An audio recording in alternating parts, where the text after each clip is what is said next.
ఓం నమ శివాయ. Hi friends, welcome to our channel. ఈ జనరేషన్లో నమ్మకం, భయం, సైన్స్ ఈ మూడు ఒక పెద్ద ప్రశ్నార్థకంగా మారాయి. ఈ రోజు మనం చర్చించబోయే అంశం అతి సున్నితమైనది. అంతేకాదు, మీ పాత తరం పెద్దలకి అలాగే ఇప్పుడున్న కొత్త తరం యువతకి కూడా కళ్ళు తెరిపించేది. అసలు శబరిమల యాత్రకు వెళ్తే చావు తప్పదు అనే భయం ఎందుకు వచ్చింది?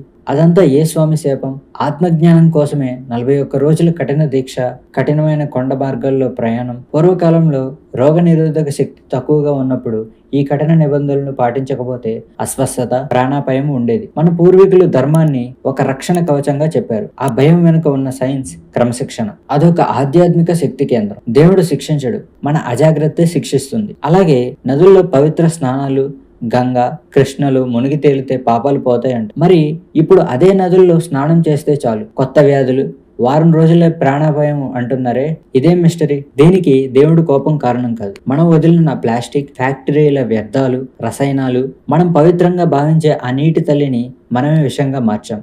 అల్లా, జీసస్, శివుడు ఏ దైవమైనా మన ప్రకృతిని పాడు చేయమని చెప్పలేదు. ఇది మతానికి, సైన్స్కి సంబంధించిన విషయం కాదు. ఇది మన కర్తవ్య లోపం. ఈ కొత్త వ్యాధి, దాని పేరు బ్రెయిన్ ఈటింగ్ అమేబా.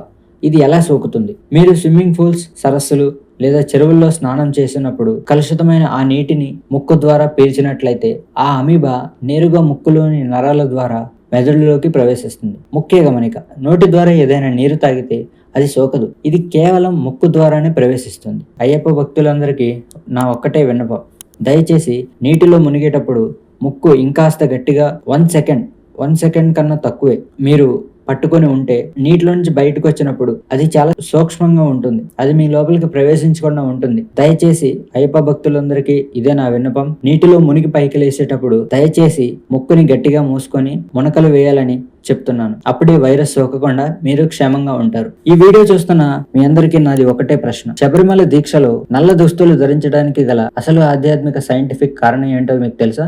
కింద కామెంట్ సెక్షన్ లో కామెంట్ చేయండి. మరొక ఆసక్తికరమైన అంశంతో మళ్ళీ కలుద్దాం. అప్పటి వరకు శుభం.